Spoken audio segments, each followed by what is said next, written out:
Okay, looks like we're live. Welcome everybody to the Insane Asylum. Today's live show, unfortunately, Mark's not here as you can see.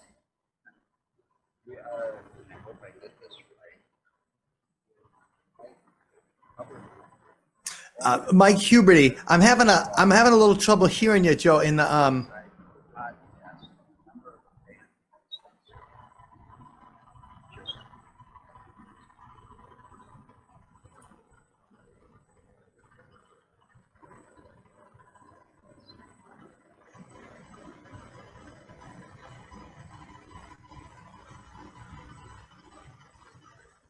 having a little trouble hearing you through the microphone. I don't know if you want to, if you can switch your mic or something like that to. How's that? Can you hear me now? That's it's a little bit louder, but there's a lot of interference coming through, so I'm not sure if there's a setting. If you go down to the cam mic settings, if you can try a.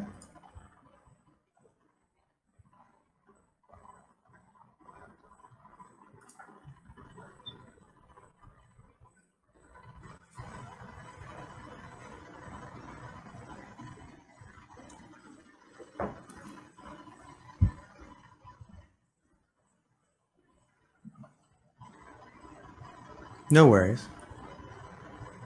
If anybody's watching out there, looks like we're live. How you doing? I'm Mike from See on This Side podcast, from American Ghost Walks, and from the band Sunspot. I love talking about paranormal stuff, and these guys sound like paranormal investigators, and so that's what we love talking about. So hopefully get all the audio issues fixed, and we can have a conversation. But until then, you can see I'm talking to you from my lovely study at home, which is a green screen over there. Had to convert to like a makeshift studio, and a microphone here and guitar back there so that we can have can put on shows kind of thing. Love to do. So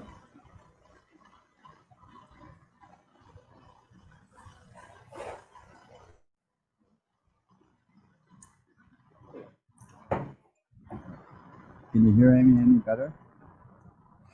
yeah, I was still getting a little interference, but now I can hear you. And the interference isn't as bad. So I hope it stays that way. Sorry about that. Tech issues is always a bad thing in the business. so as long as you talk right into the microphone, I think I can get you. Okay, I'll try to. Sure. Yeah, my partner couldn't make it because he still had a delivery. But yeah, we do paranormal investigations, and you do too as well, don't you? Ghost walks, tours, right? Yes. So I own a company called American Ghost Walks, and we have haunted history tours right now in Lake Geneva, Wisconsin, Milwaukee, Madison. We're not running in Milwaukee and Madison yet. Obviously, this is an unusual time in the world. Yeah.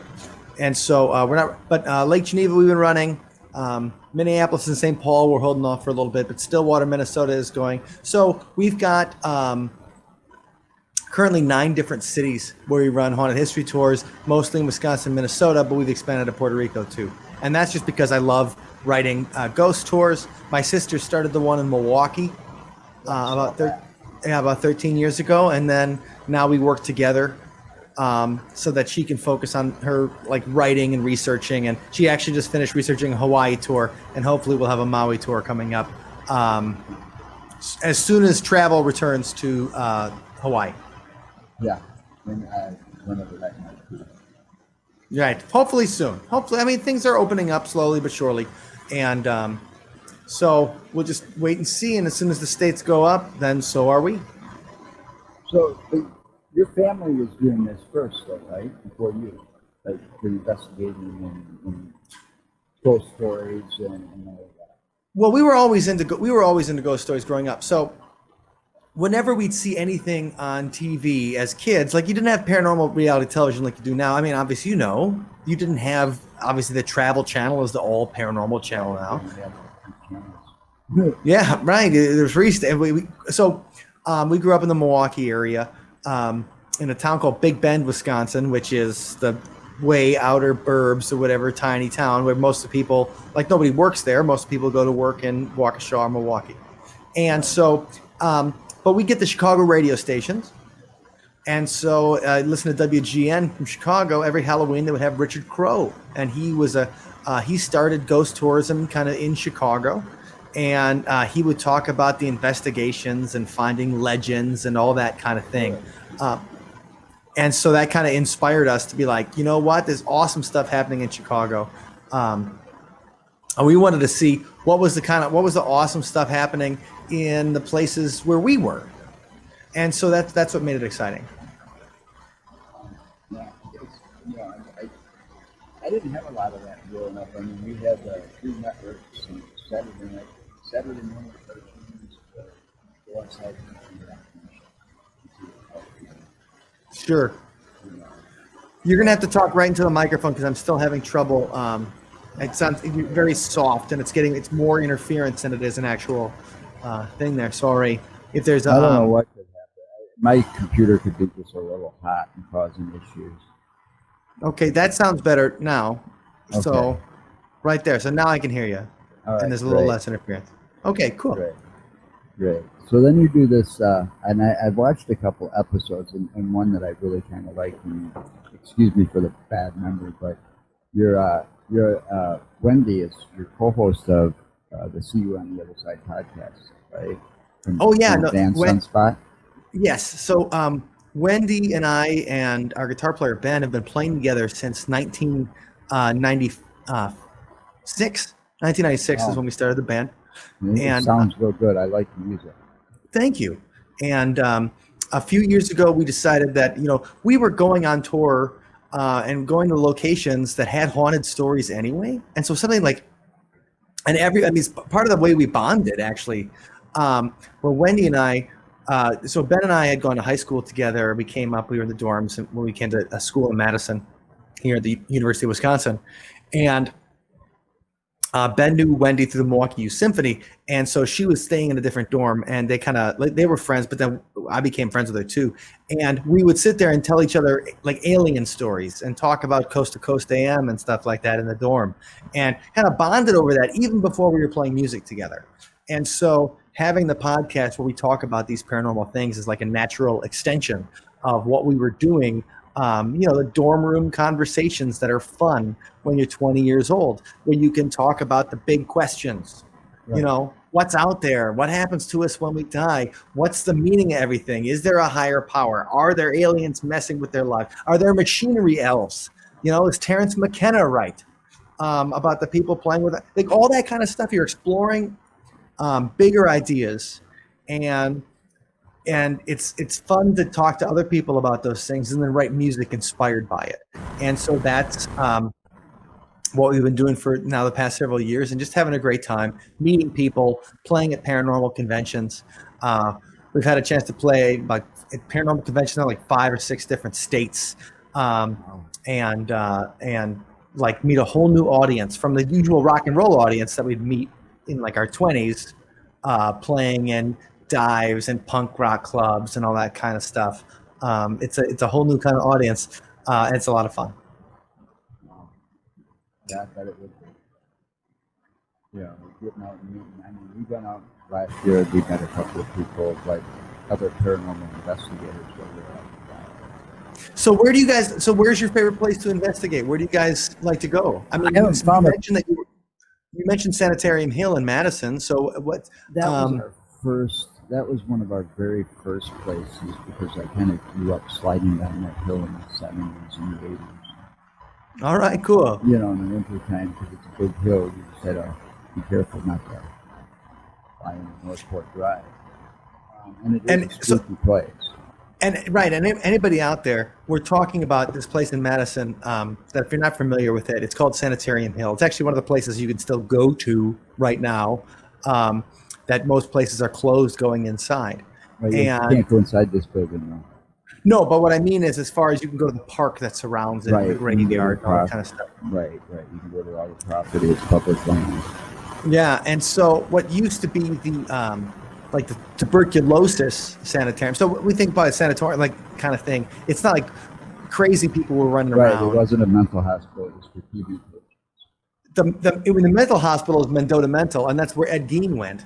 Right. Right. And here's a funny story that my sister tells. She she had a psychology teacher at the University of Wisconsin-Milwaukee, and that teacher was talking about when she was a psychology student, they would go to Mendota Mental to volunteer at these dances. So they have dances on Saturday nights every once in a while, Mendota Mental, and they have these dances.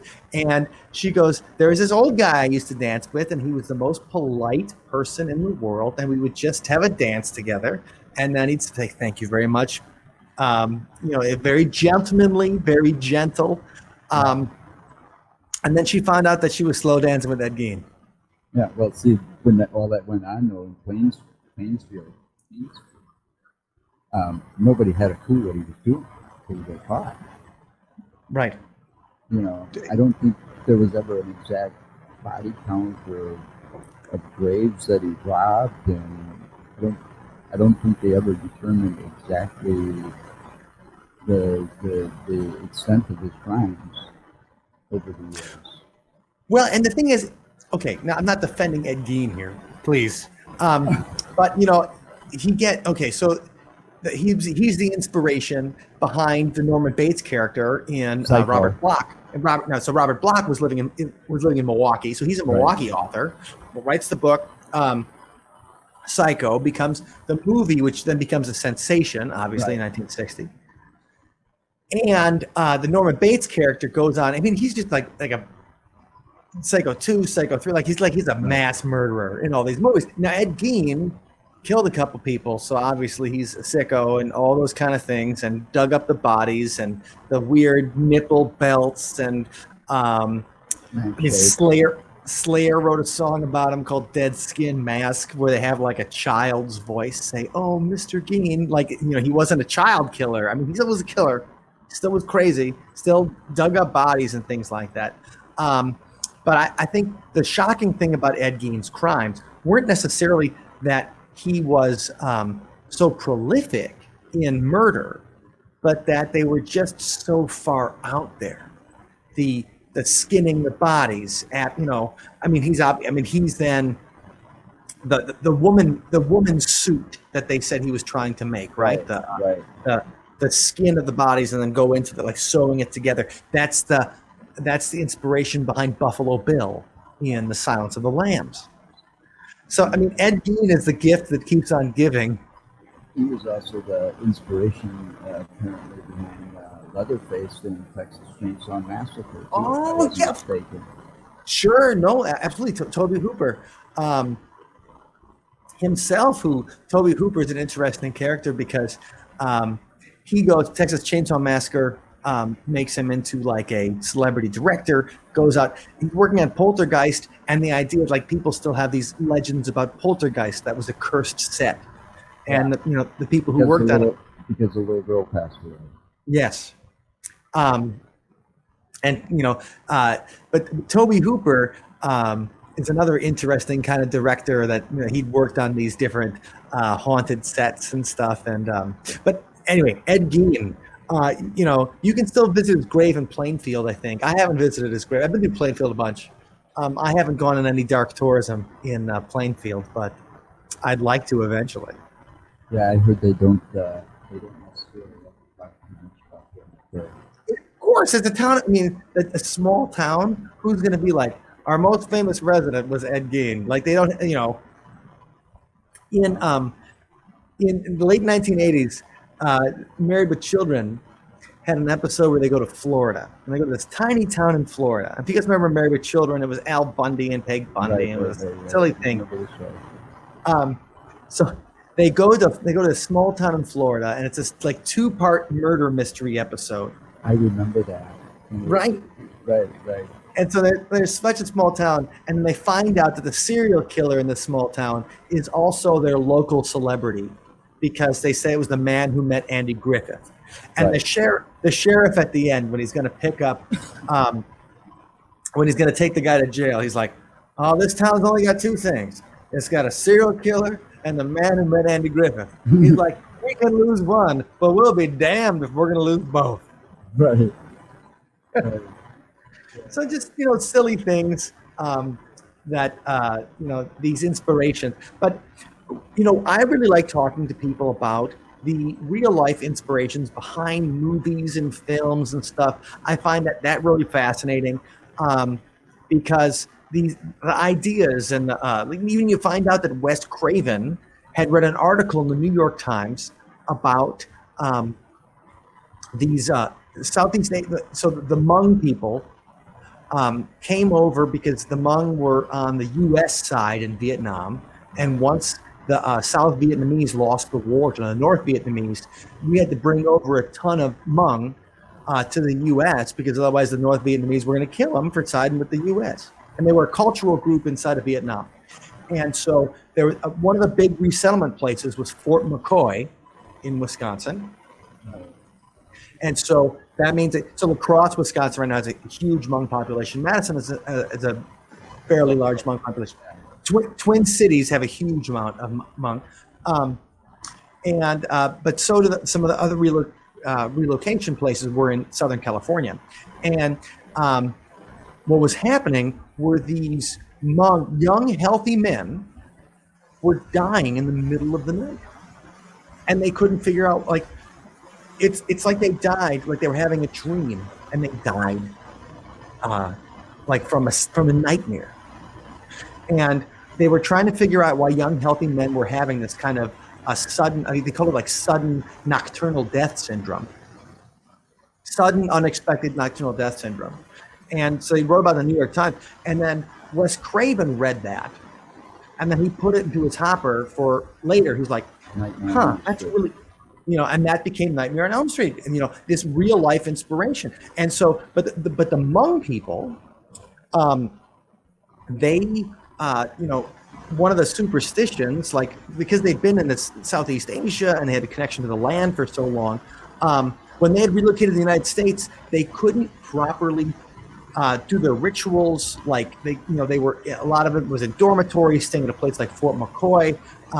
You couldn't do the proper religious rituals that were supposed to keep your family and you safe. Right. And they said that these nocturnal spirits, the Dao Cho, could come in the middle of the night and hurt you. And so that was this idea that they had this, like, because they couldn't perform their religious rituals in the correct way, they left themselves exposed to these spirits. And that was this, this is spreading through the community, this idea that the Dao Cho were coming because we couldn't, perform the religious rituals. And then now you have a paranormal influence behind a mystery that then becomes something as famous as Freddy Krueger. Right. And that's one of those movies that's gone. Right.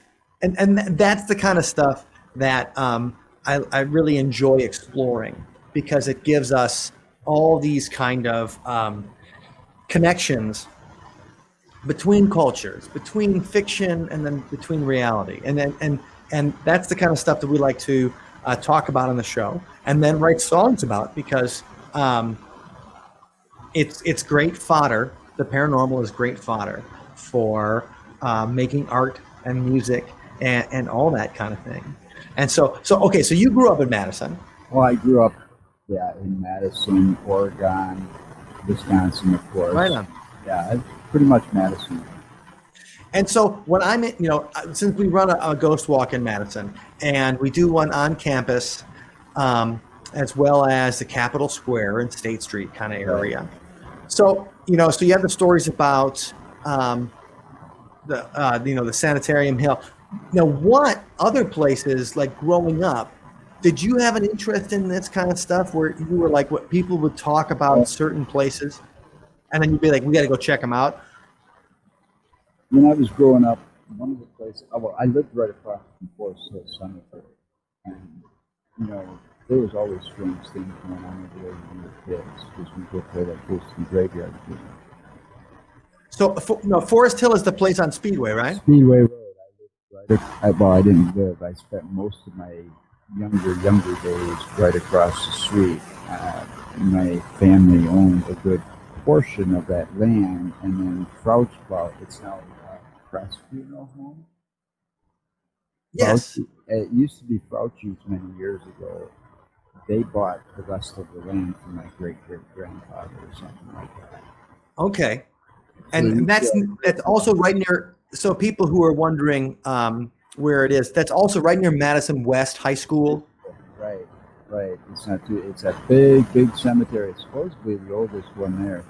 But yeah, we were told that's good playing over there, but we did. We go play Ghost of the Graveyard, and there'd only be a few of us because we're just cousins, man. And we'd get spooked because we'd see shadows, and there's only like 3 or 4 of us over there, and we were seeing a lot more than that, especially with right close. It's like, let's get back to Grandma's house quick, before something gets us. But my dad was kind of like one of these persons that like to exaggerate things and say, you can't go over there, this will get you, that'll get you. But, I've never really knew about a lot of the places in Madison. I started getting into this more as I got older, and then I was investigating the stuff that was in smaller towns outside of Madison. Like Sure. Myself, I was like fascinated, and I still am, because I'm still determined to figure this one out, is the Beast of Bray Road. Yes. Well, I mean, Linda Godfrey, obviously, she's a fantastic author. Yes, she is. And Linda's super fun. But so the Beast of Bray Road, for you guys out there. So this is happening, and I remember when this was on television. And so, and it's funny when we talk to people about this, because they're like, well, what got you interested in the paranormal? Like, well, I was always interested in ghost stories, and I'd always, read the books in the library, the school. But also, we had a couple of things happen in the late 80s in Wisconsin that I think it really influenced a lot of people. And one was the haunting in Horicon, the Tallman House, because it became famous when it was on Unsolved Mysteries. But before it was on Unsolved Mysteries, it was on the local news. Right. And so you'd go and you'd see this thing. They talk about there's a haunting in Horicon, Wisconsin. And like the TV artist would make a, how usually in court, because they weren't allowed to bring TV cameras into court back then. And so they would make they do a court drawing, like a picture of somebody in court. But now that person was doing pictures of ghost stories that they were getting from Horicon. We were watching that on the news. And then a year or two after the Tallman haunting, there's the Beast of Bray Road. And people are seeing what they describe as a werewolf, a giant wolf on 2 legs with glowing red eyes on this road, this in tiny town, Elkhorn, Wisconsin, southeast. It's near the Illinois border, and it's about less than a half an hour from where I grew up. And you're seeing that on the news, Right. and they're saying that, and people called the police. They didn't email to a frickin' blog. They called the cops when they thought they saw a giant wolf man. Right. They were scared for their lives. And so this makes national news. Inside Edition covers like tabloid kind of stuff. But then Linda Godfrey makes her entire career where she's a cartoonist and an author, a local newspaper, That's local newspaper. And then as she's the one going to the police station, collecting the stories, writing all these things up, and ends up, this is the moment that defined her career, where now she's a paranormal author and a famous cryptid researcher. And when you talk to Linda about it, it's funny. She's like, I just wanted to be a cartoonist. But instead, with her chance of making cartoons about the Beast of Bray Road. And so people are seeing this. And then you find out that there's different reports of large dog man style sightings, or bipedal canines, huge dogs walking on 2 legs in the area, going back to the 1930s. Yeah, I was just going to say, I think it dated back to 1936, if I'm not mistaken. And so have you been to Bray Road? Yes, I have. It's a very long, dark, and dreary looking road. There's no street lights, no lighting. You don't even really get glow from house lights because they're so few and far in between that you see the houses. And really, so this is the last time I visited there was after Sunspot. We played a show in Delavan, in like the main, like, so Delavan has like a little band shell downtown. So we play a show downtown in Delavan at the band shell, the park. And then Wendy and I were like, okay, before we had, because it was like an early show, like 7 o'clock. So then we still had time to go out and go bar or something. And we're like, but let's go to Bray Road and get some pictures before we go out. And it was fun to just go down there and explore, and also to see, because she hadn't been down there yet, the area that you're like, this is a really interesting. It feels like the middle of nowhere, even though you can get there maybe 5 minutes from the freeway. It feels like the middle of nowhere, right? Right. Yeah, it does. I mean, I can easily see how that place can really play tricks on you. Yeah, and so that so it's an interesting place, but one of the things that I think is really interesting about Bray Road is because I always thought of it as a cryptid kind of thing. Mm-hmm. So not necessarily some kind of devil beast or whatever, but a cryptid. Right. And then when they made that Bray Road Beast movie last year, so Small Town Monsters, and Seth Breedlove made this Bray Road Beast movie that came out. You can watch it on Amazon now, I think Prime, even I think. And Linda's in it, and my friend Jay Bachoshin's in it a lot.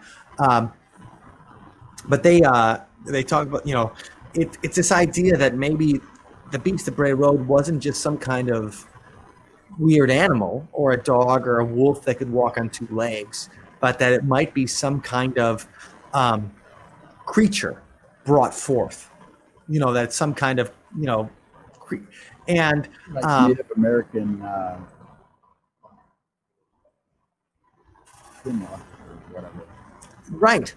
But or something brought over through a portal. Right. And what I think is interesting about that is because you go back to the early 1990s. And so, like I said, I grew up very near Bray Road.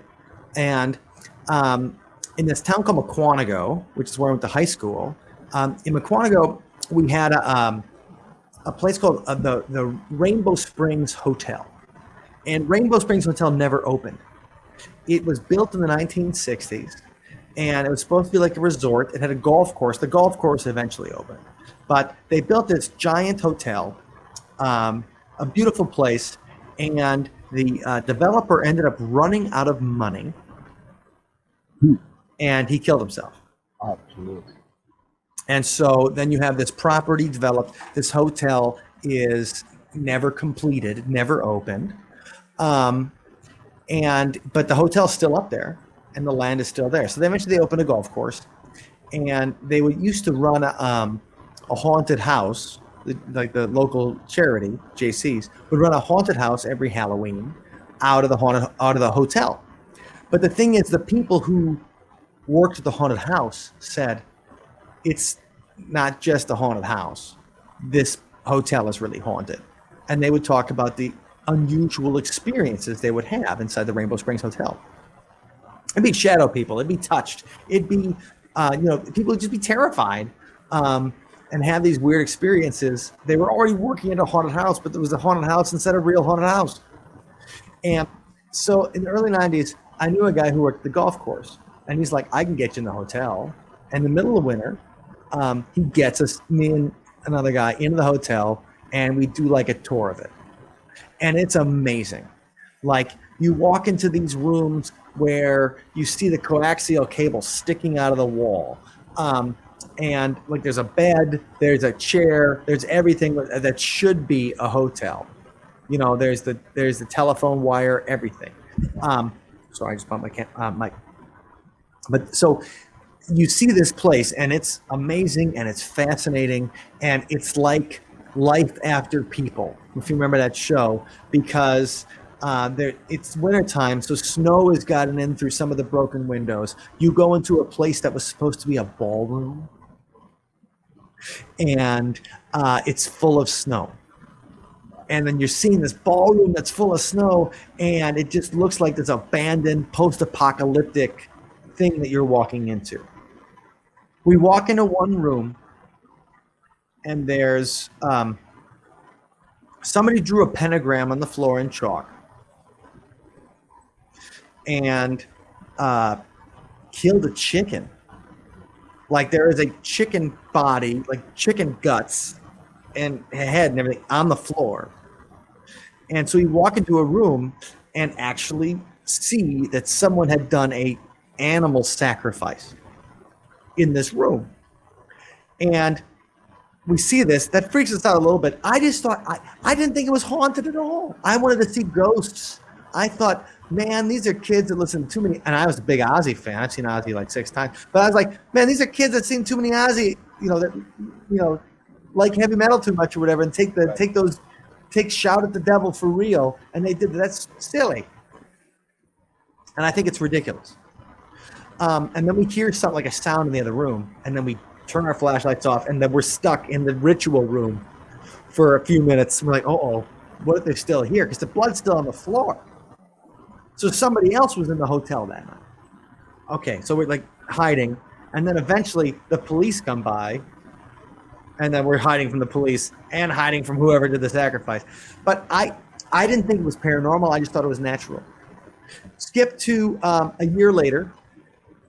We're in an abandoned farmhouse where people said that weird stuff had happened. So we're at this abandoned farmhouse in the same town, and I got about 10 people with me, and we're going to the abandoned farmhouse, and like the roof is ripped off and the walls are kind of open. We go in this one room, we put down a Ouija board, and this girl sits down with the Ouija board. Then I go down to it, and then one of my friends walks in from the other room, and he throws something on the Ouija board, and he goes, here, use this as an antenna.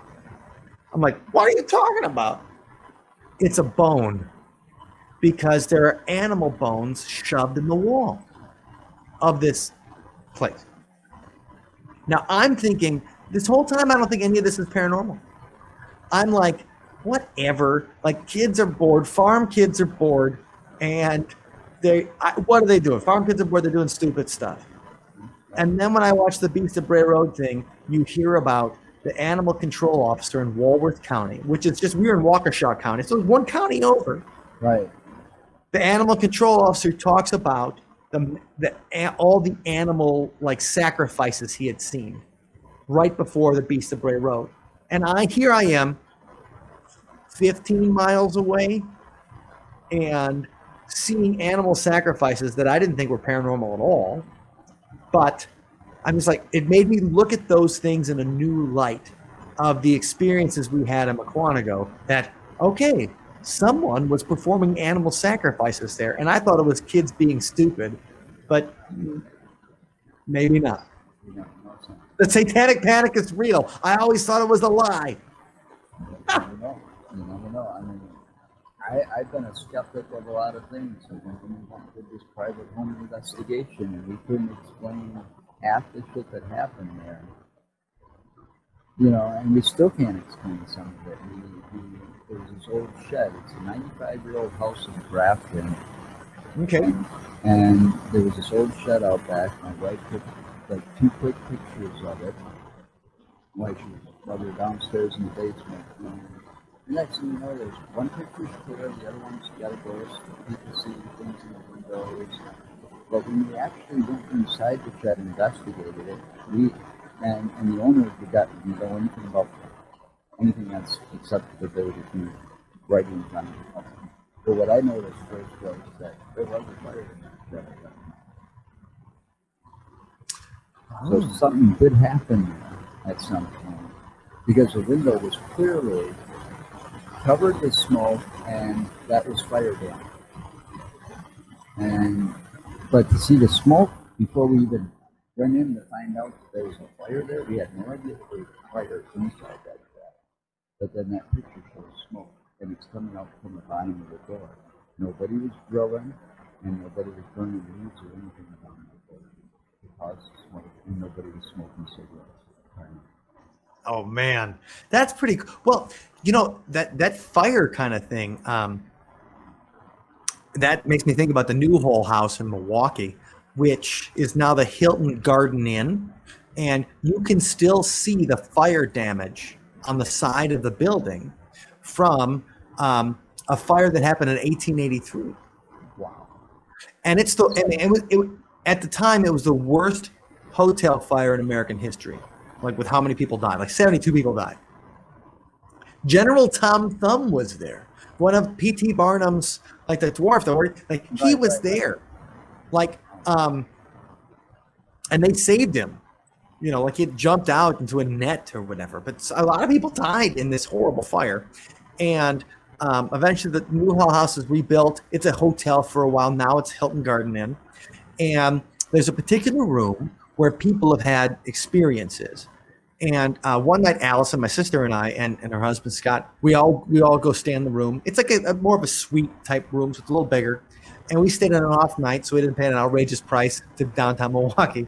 But so we're there, and we bring out the ghost gear, and we're not getting anything. You know, we get the EMF meters, we get the EVPs, we're doing everything we can to try to invoke some kind of spirit. Because the thing is, we had heard stories. One of the stories is a guy checks into the room, goes in, puts his clothes, then leaves, then comes back, and he hears what sounds like, people talking, activity, like bustling in the room. And he's like, what the hell's going on? And he can't move. He tries to get in. He can't unlock the door. Like, and he has to open the door, he tries to use his key, it won't work, and he just hears all this activity. He calls the front desk. Front desk comes up, they hear it too. The manager comes in, he's like, hold on, we'll get this going. And, they use the key, try to screw with it, can't get in. All of a sudden, the sound stops. The activity stops, puts the key in, and they can go in. And there's nobody in there.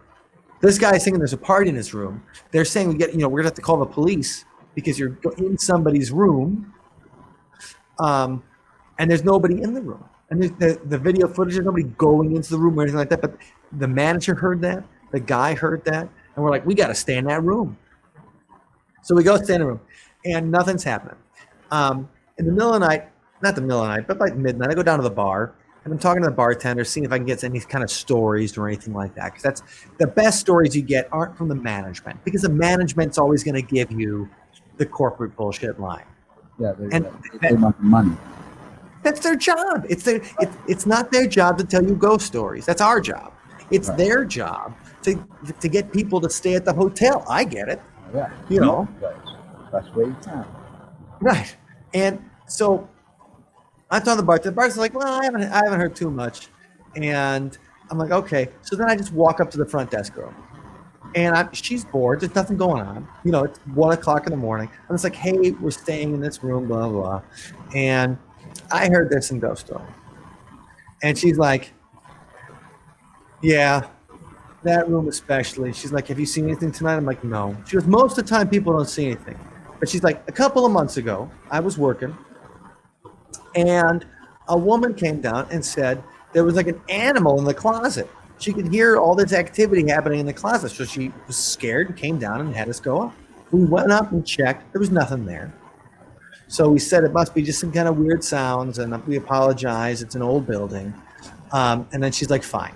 So the management, the night girl comes back down, and then the woman who's staying in the room goes back up.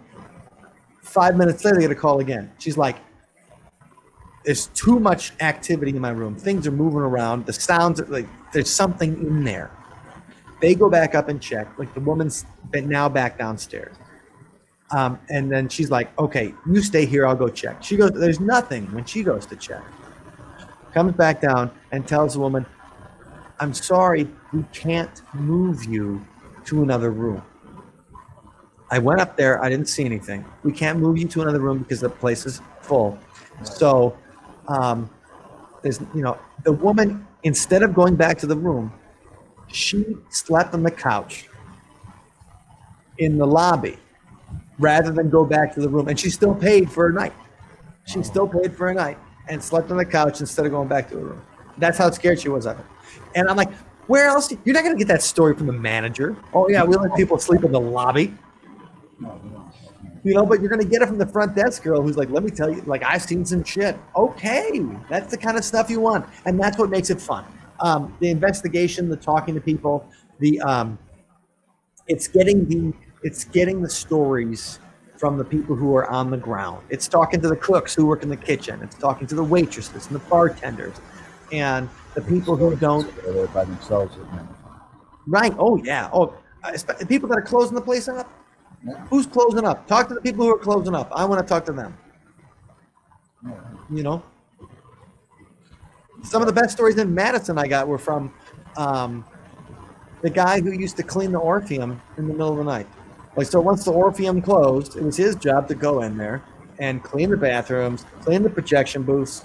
And he said when I got a job there, they said, don't be surprised if you hear the night manager. And he's like, who's the night manager? Like, I'm the night janitor. Who's the night Like, no, it's what we call the ghost who walks through the main hall so the Orpheum has two different theaters. And there's a long hallway between the theaters, between the main theater, which seats about 1,200 people, and this theater in the back, which seats maybe 300 or 400 people. Yeah, and very old building too. Yes, built in 1928, I think. And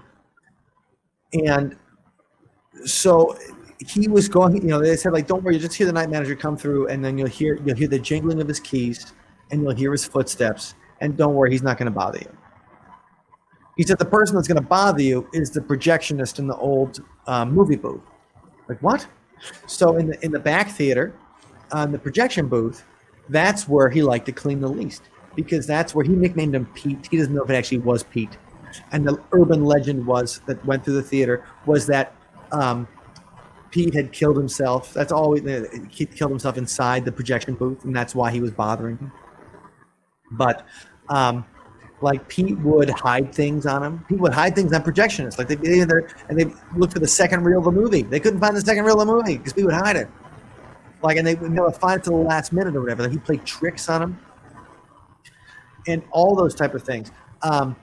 And you're not going to, like, the manager might have some good stories, and the person that managed the Orpheum, she went on to work at the Sundance Theater, but she was there for 20 years. And I got a couple of stories from her, but the great stories of the people, like, I had to be here all night, 5 days a week. And let me tell you what I saw. And that's when you get the best ghost stories from the people that had to live there, had to work there, and their paycheck was more important than their fear. I used to work at a place that they always said was haunted. I've seen a lot of stuff. I was able to debunk most of it, but I was a security supervisor at Railback when it sat on that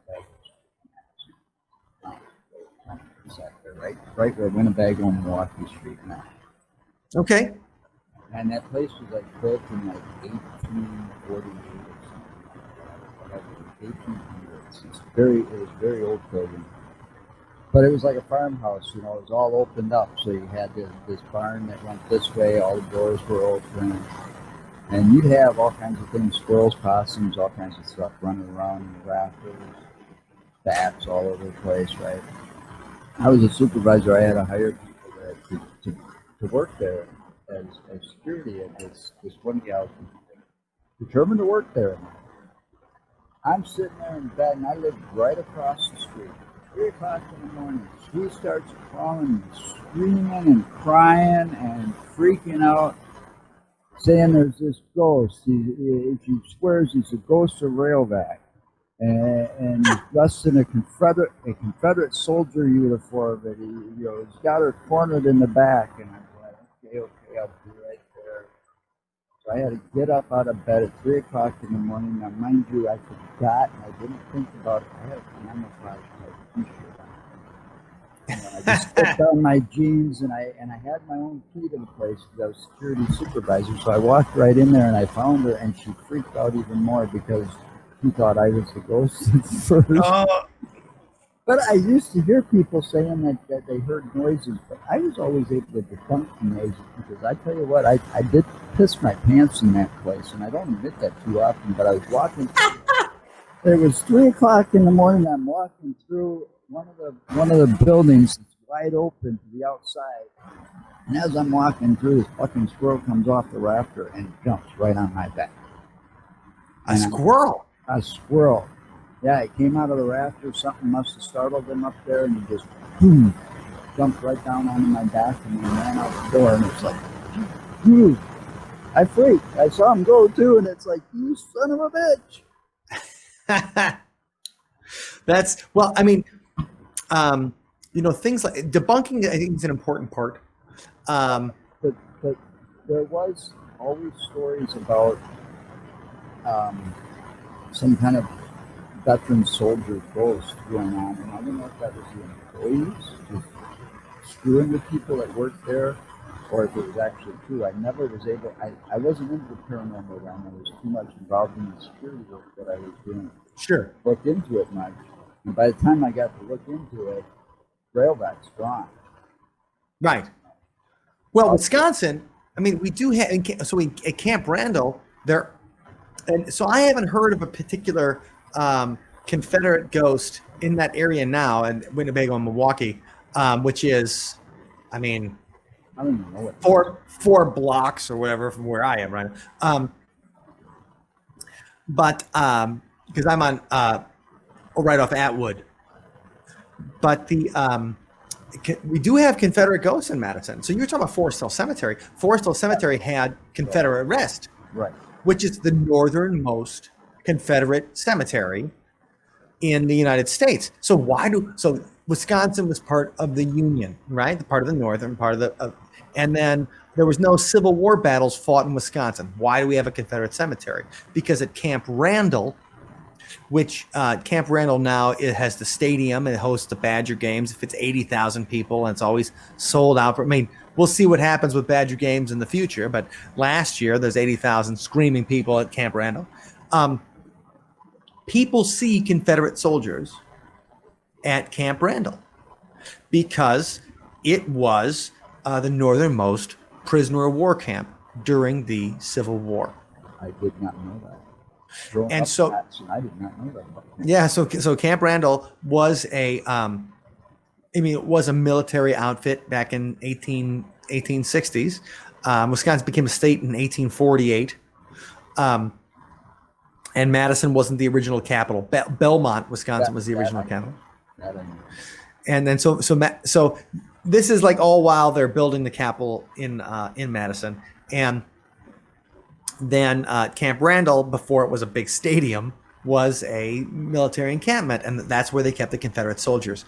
And there was a massive sickness that came through. I'm not sure if it was a flu or dysentery or what happened, but the report of Camp Randall as a prisoner of war camp was shameful. And so the conditions that the POWs were in were horrible, and like 150 soldiers died. Confederate soldiers died at Camp Randall. So the idea of seeing a Confederate soldier walking through a town that never had a Civil War battle, it's because we had the POWs. And so people have seen in the field house and at Camp Randall Stadium, people have seen the vision of a Confederate soldier walking by, and they have no idea why. They're like, why the hell would there be a Confederate soldier in a football stadium? Most of them were buried over there in Forest Hill. Yes, in Forest Hill at Confederate rest, right. which was a big deal last year because in the 1920s or whatever, the Daughters of the Confederacy, a group put a thing honoring the Civil War soldiers, right. Those Confederate soldiers. And they were like, they thought it was honoring the Confederacy, so they changed it up, and then they disturbed the monument last year. Has that added to any kind of paranormal activity of people seeing things at Forest Hill? I'm not sure. I used to run through there. I lived on the west side, and for a while, and so I used to run down Mineral Point Road, down to Speedway, and then you'd run through the cemetery. Yeah, run the clock course first. And it's a nice place. And Chris Farley's buried. No, he's buried in Resurrection across the street. Right. Because there's Resurrection Cemetery and then there's Forest Hill, but they're both next to each other. Right. They're right across the street from each other, basically. Right. And they do historical tours there. Like during Halloween, they'll do like the famous dead people buried in Resurrection or Forest Hill will do something there. But so yes, so the fact that a Civil War soldier on the east side of Madison, we had Confederate soldiers on the east side of Madison at one time. So are they watching some kind of recording, or is it some kind of residual haunting? Yeah, residual. So that makes it interesting that we have different reports from different people of Confederate ghosts in Madison. So that's great. That's something new. Yeah. And so I like that, especially since you didn't realize about the POW camp. That makes it really interesting to me. I had no idea about that, but I knew about the cemetery because, like I said, I pretty much grew up right across from Fort. Sure. I mean, why not? I mean, look how big it was. I had a go-kart once and got busted for driving it around. Where else are you going to drive a go-kart? Right. Right. There's little roads in there. Yeah, exactly. I was having a heyday. I wasn't disturbing nothing, but you can't do that no more. Of course not. So, but see, my family grew up in that site. Most of them are from that area, so I know a lot of history about that particular area, but I know about it as the Greenbush neighborhood. Oh, sure. Okay, where it was one big, huge Italian community. So that's why I know that much about that side of Madison, because I've done so much research into that. Sure. Well, I mean, we still have the Italian Working Man's Club. Right, on Regent Street there. So, I mean, Josie's is gone, and now it's some college, whatever you call it, high-rise. Right. I mean, Madison's different now than it used to be, even when I came to college here in the 1990s. Yeah. Madison was so much different and so much better back in the 70s and the 80s, I'll tell you. Well, I still enjoyed it. Like we always said, so my entire band, we're all from the Milwaukee area. We came to college in Madison. We liked it so much we never left. Right. I saw that. I moved to La Crosse for a couple of years for a job. I worked at a TV station there. Like during one of the mysterious disappearances in the Mississippi River, I had never heard of the La Crosse serial killer. The idea that someone was drowning young men.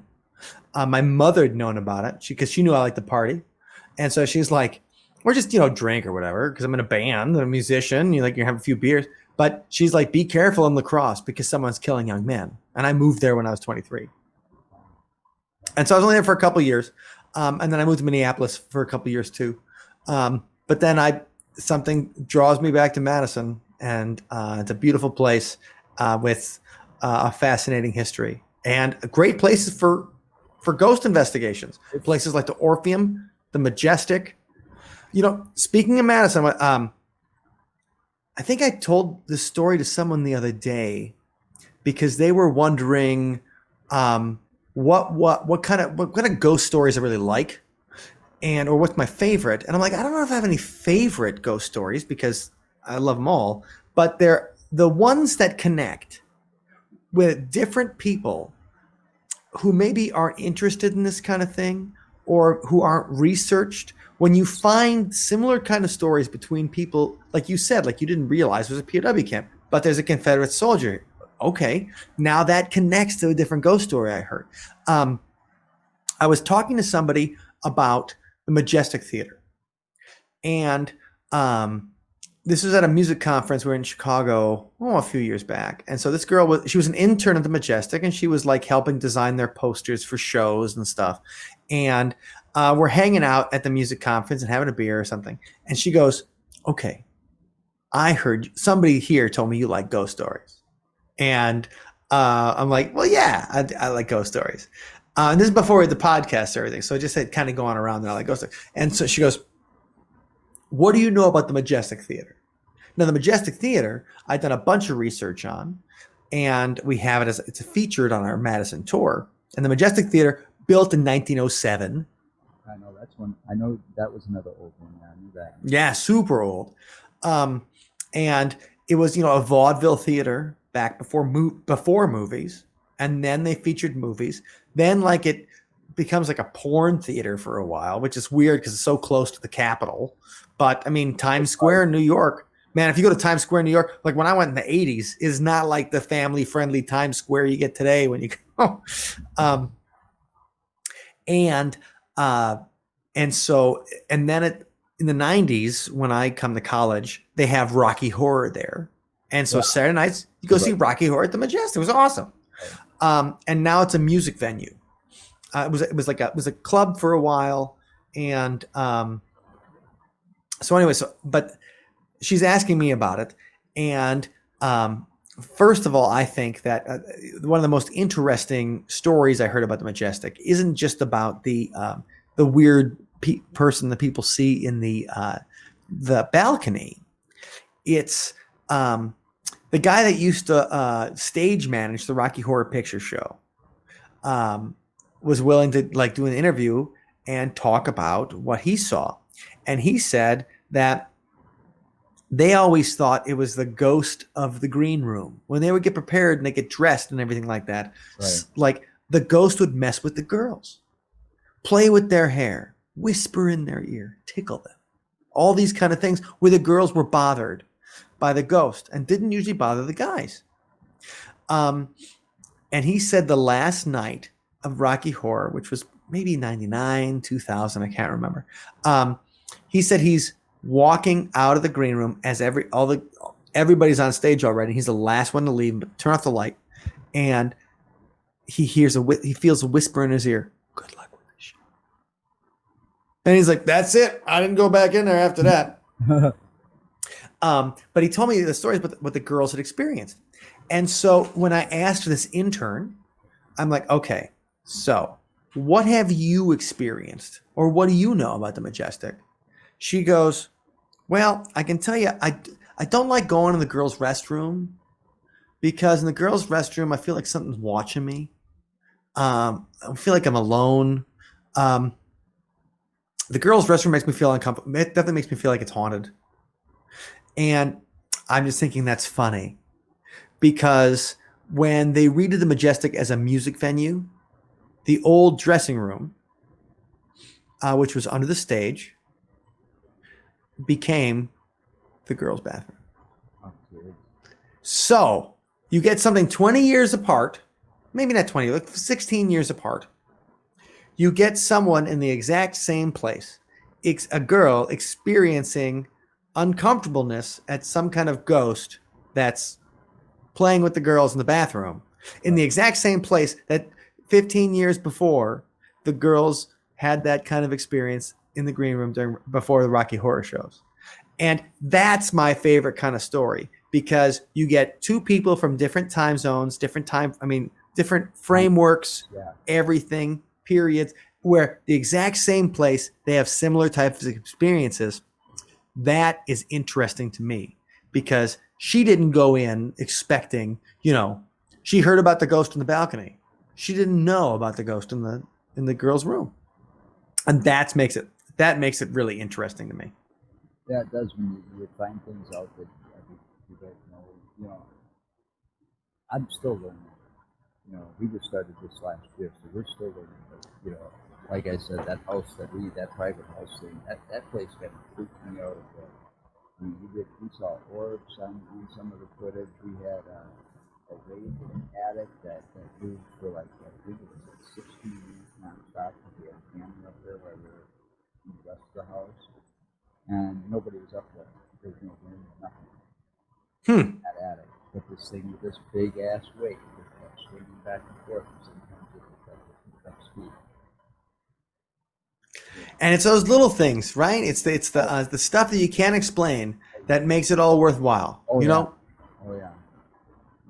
It does. And then it's the fun stuff when you got your partner and something happens to you because you're not. You're sitting there. You're walking cautiously.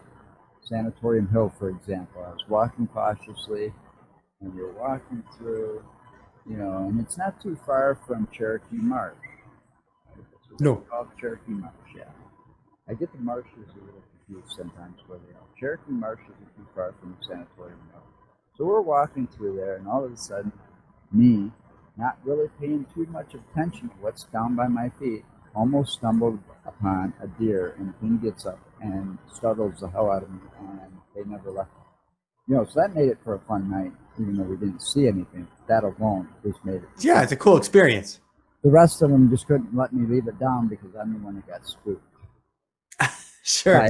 By a small little deer of all things, but it was fun. Yeah, I mean, and there is an adrenaline aspect to paranormal investigation. I mean, I think that's why people like ghost adventures. I think that's why those guys like ghost adventures. Like, Zach Baggins, sometimes you see him and you're like, oh my God. But you can tell that what they like is the adrenaline rush when they get some kind of, and I can see that with a lot of people that go on investigations, that they want that little, like the EVP, that feeling, that that roller coaster feeling. It is exciting and it's fun. But it still can be just as fun because you learn about things, you learn a little bit of history of the area. I like it for that. You learn things you don't know about an area you've lived around forever. In my case, because we pretty much just covering Wisconsin right now. So you learn the history of a small town that you've never really been to. And then you get to see some of these places you might not see without getting involved in this. Yeah, it's a connection to the place. You feel connected to a building or the land or learning about the history and understanding why these creating a narrative out of a ghost story. Right. When you say like, okay, we think it's this person that lived here that died in the house, and we have this kind of evidence that supports that this is the person we're speaking to because it's a name we got on the EVP or from the Ovulus or something. And then going back to connecting it to different pieces of the history. That's what makes it exciting. And I enjoy the narrative creation out of it a lot. I mean, there's so much when you're staying, you're sitting in a investigating a place and you're there for 8 hours to just get these little bits of evidence, and you're there all day or all night and you're like, oh man. But it's like one thread that connects from a name to a person, to maybe a gravestone, to then maybe a piece of evidence like a even Ouija board or something like that. That you're like, hey man, we got this. So I'm with you. I'm gonna have to go in a minute though. Yeah, we're gonna have it's already. I didn't realize it's already 5 o'clock. Yeah, we've done our hour. So thank you for coming on. I got to get ready. Oh, happy to be here. We're going to be doing a half-hour podcast tomorrow, live on the Wisconsin Podcast Association website. Cool. Facebook page to raise money for Wisconsin, to feed Wisconsin families, is what this is going to be for. It's a big podcast tomorrow. We've got a 30-minute spot for that. Nice. Well, good luck with that. And if you guys want to check this guy out, check out Sunspot on YouTube, and they've got some good music. And See You on the Other Side podcast is a very good one. I mean, I really did like the Manson episode, by the way. I was right on. Right on. We actually recorded your older stuff to kind of get a feel for it. We recorded a Charles Manson song for that episode, so you had to do a deep cut to actually like go in there and record a song written by the guy himself. But that's part of it, exploring it through the music and everything. Right. That's part of what we do. Yeah, check him out. It's really cool. So, thank you so much. All right, thank you very much for coming on, Mike. You have a good day and have a good weekend. And you guys all be sure to check us out at otherthansaneproductions.com, and we'll see you tomorrow and then next week. Very good. Haunt you again.